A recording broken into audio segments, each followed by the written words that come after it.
Hi everyone, this is Ray Del Sol, and we are being joined today by George Navarro from A Trucker's Life. Hello, everybody. Hi George. We're here today to discuss a subject matter that's very near and dear to both of us.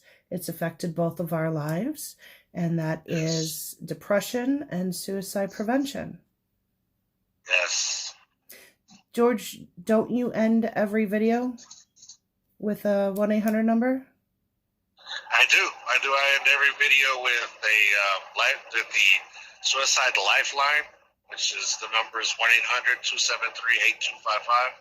And all of my videos are ended that way because of a situation that I was in a few years ago. So that's what we're going to discuss today. Right. And actually you have a video about a man that was attempting to commit suicide. Right. And that video, when I saw that, I knew that I had to talk to you. Right. Yeah. Yeah, that video, what she's talking about is, I came out of a restaurant and I noticed something, commotion going on off close to a bridge. So I walked up there, and it's just how ironic that I talk about suicide prevention all the time, and there's a man trying to commit suicide off of this bridge. Long story short, they were able to get him down and get him medical attention, but it was just crazy how that happened, and the emotion that you see on my video is just like, it's real. There's nothing fake about that. And it was bam, right in my face again. So, yeah. Yeah. And I knew that when I saw that emotion that I needed to reach out to try and explain the other side to you, which is what we're actually trying to accomplish with this video, is bringing both sides together so that both sides can help each other out a little bit with this. Right. Because, me myself, I dealt with a lot of guilt and a lot of what if, a lot of whys. Why did this happen? Why did this happen to me? Why did this happen to him? And now that Ray and I have become very good friends, she has taught me a lot of things as far as why. So we want you guys to see these signs too, and it's just been amazing. So yeah, that's why we're doing this. Yeah. Okay, so we're gonna go ahead and we're gonna start out with some signs to look for. Okay.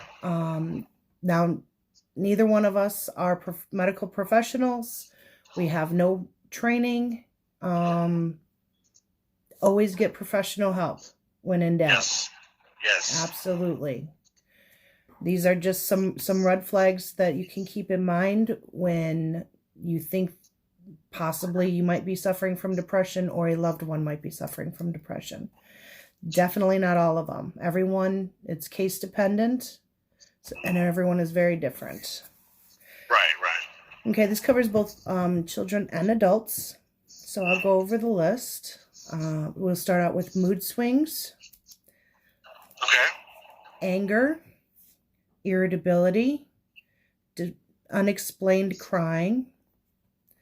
So just on the crying, just like we're driving down the road, and all of a sudden, because I'm looking at it in the perspective of my children, because I have two small kids and a 22-year-old, but I'm with my little ones more often. So if we're driving and my little boy or little girl just starts crying out of the blue, yes, okay, so just all of a sudden they start crying, and yeah, and that's okay. Yeah, it's an unprovoked response.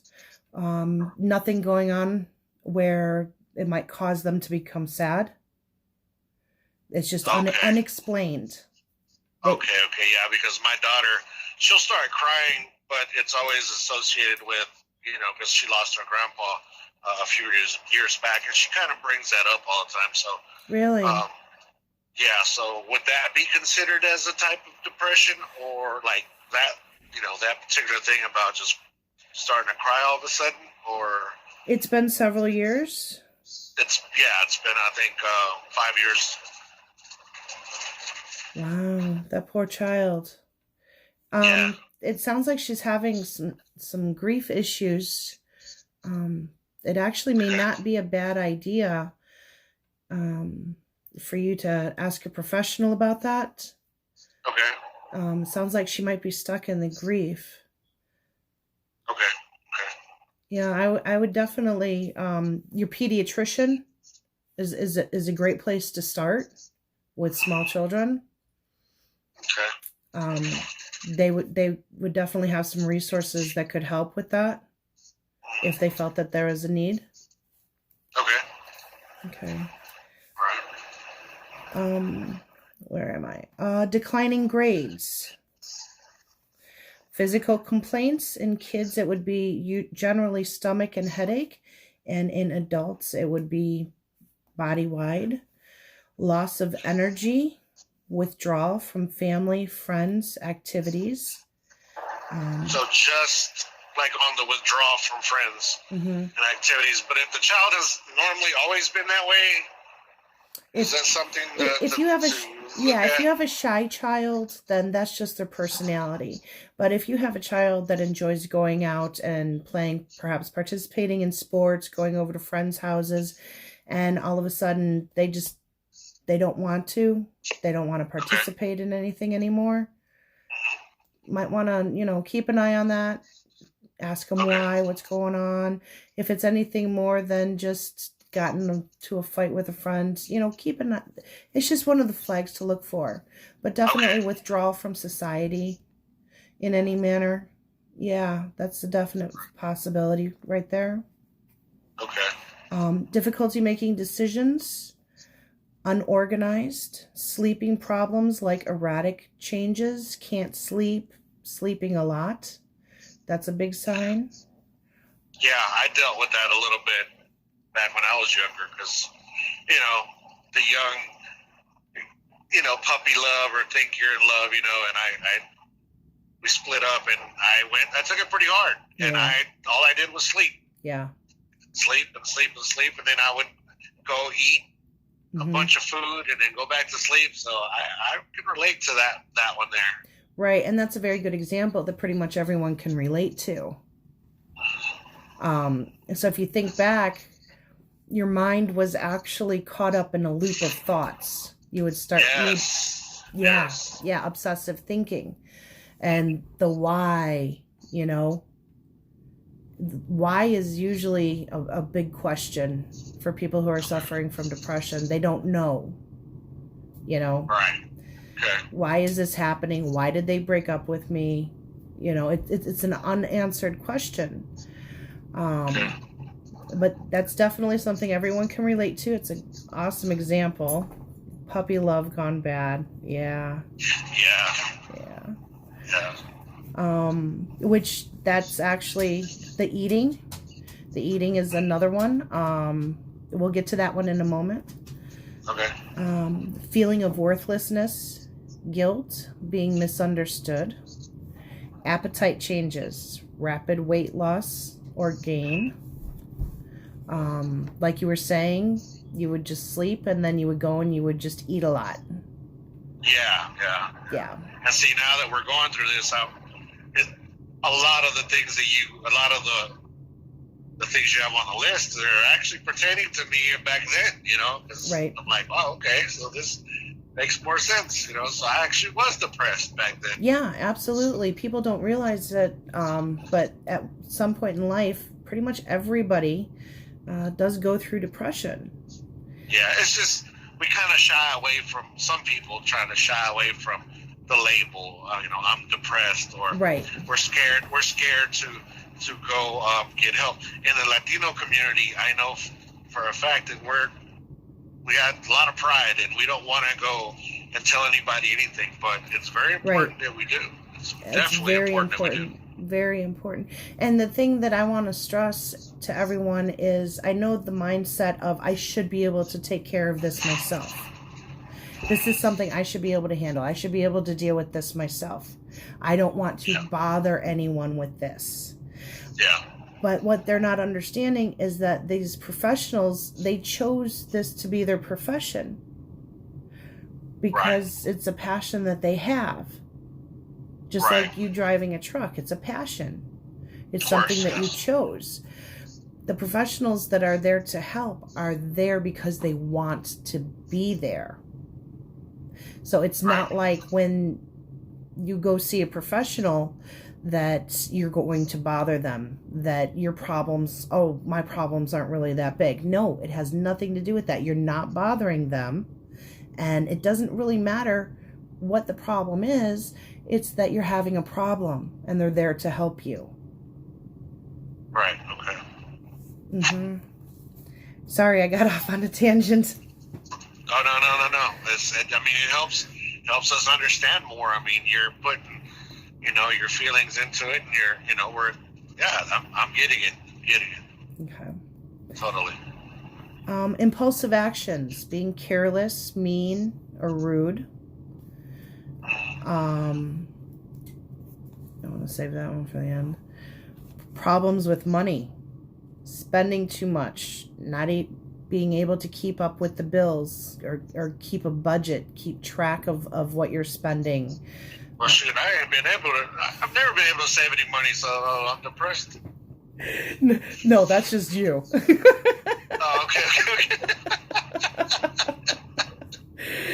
That just means we need to sit down with a piece of paper and a pen and get out your receipts. Oh, so that's a totally different video then. That's a totally different video. Okay. I was just wondering because, yeah. Yeah, no. I'm not good with money, no. Okay. I suck with money. Or, I don't know, I had $100. I don't know what I spent it on. Gotcha. Big difference. Okay. Yeah. Paperwork. Don't ask. I'm not sure I understand why. Paperwork, the budgeting, the bills, anything to do with mail and paperwork is just so overwhelming that they can't even begin. And they'll have stacks of mail because they don't even know where to begin with it. They're just so overwhelmed by all of it. Sex drive drops. And now this can be over a little period of time or it can be sudden. But where once you were, up here and it's like, yeah, and now all of a sudden it's like, don't even look at me. You got to think there's a cause behind that. What is the cause? Could it be depression? Memory lapses. Or you could just need a little bit of help from a pill or something. Viagra. I don't know. Well, you have the desire, just not the ability. That's different. This is actually... Oh, okay. Right. This is actually a complete loss of desire. Gotcha. Yeah. Okay. Memory lapses. Where you just forget things. And this is not where you walk through a doorway and you don't remember why you entered the room. It's definitely larger than that. You don't remember what happened yesterday. Okay. You don't remember how you got to where you were going, and there's no drugs involved with it. Right. That kind of thing. Okay. Cognitive disassociation goes along with that. Oh, that's a big word for me. What does that mean? Having a problem connecting with reality, with what's really going on. Obsessive behavior, we already touched on that one. The obsessive thinking. Let's see. I skipped one because I wanted to come back to it. 1 second. So what state are you in? Virginia. How is it down there? Now, for anyone watching later, we are actually recording this during the, what do you call it? COVID? Coronavirus. Yeah, the COVID. Is that it? COVID? COVID-19. COVID-19. Yeah. So we're on lockdown. Okay, the more severe symptoms. All right. Now, these are symptoms where don't sit around and think, oh, maybe I should get help. Maybe I should call someone. Get help. Go see a doctor immediately, okay? These Okay. are self-harming, okay? Like cutting? Cutting, absolutely. Now, the problem with people who are suffering from depression is they will use an implement and scratch themselves with it. They don't consider that to be cutting, but they broke the skin. You know, Okay. now me, okay, disclosure, I suffered with depression for the majority of my life. And when it got to the point where I was cutting, it would not be deep. It would be more like a scratch. And just enough blood would come up to just scab over, you know? So it's much more like a scratch. And so I thought it was no big deal, you know? Okay. But no, that's considered cutting as well. It's self-harm. Oh wow. Okay, I didn't know that one. Mm-hmm. I figured cutting means cutting, like actually with a knife or a razor blade or whatever. Yeah. Right. Breaking the skin. Yeah. Cutting, scratching, burning. Now burning can be with either a cigarette, or it can get much more serious. Well, that's really serious, but much larger, like curling irons, stove racks, fire itself, yeah, it can get bad. Restrictive behaviors, restricting yourself. They restrict themselves from food, from water, or even movement as a way to self-punish. Okay. So even though they might be hungry, they won't allow themselves to eat. Okay. And then, of course, there's self-medicating. And, any of those, get help immediately. Okay. If you're causing self-harm, or someone that is in self-harm, it's very important that they get help right away. Okay? Need to be on that phone with that doctor. Right. Okay. Suicidal ideations, again, get on the phone with the doctor. Okay. So you said self-medicating. Is that like drugs? Drugs, alcohol, absolutely. That's a form of self-medicating because it'll change the brain chemistry. It'll change the thought patterns. Yeah, I didn't even realize that I was self-medicating, and that actually kept me going. I would only medicate on the weekends. But that kept me going through the week and until the next weekend. So even though I was only drinking on the weekends, I was still self-medicating. I was using it. I was using it to cover. Yeah, you got to get your mind in a different place. Right, yeah. Exactly. So that I didn't have to think about things. Suicidal ideation. Now, I want to talk about that one real quick. Suicidal ideation is when you romanticize suicide. You fantasize about suicide. It doesn't necessarily mean that someone's going to commit suicide, but they're thinking about it way too much. Okay, and I think that that's one of the things that kind of, in my situation with my cousin, is that I think that he was doing that for a while, or at least that's what we thought, because he would say that he was going to do it, but never would do it. And when he actually did it, we didn't know, like we were lost, Right. Well, had you ever offered to get him help? Yes, quite a few of us, two of us, another cousin of mine and myself, we really hit it hard for a while trying to get him to get help. And he was just those type of people that, like I said, the Latino that's hard-headed, and that there's we can fix it on our own kind of mentality, and nobody can tell me anything. So. Right. That's a point that I really want to hit on, is you can offer someone help. You can stand by their side. You can get them the phone number. You can get them the pamphlets. You can take them to the doctor's appointment. But if they're over the age of 18, it's their choice. And there's nothing else you can do. You cannot heal them for them.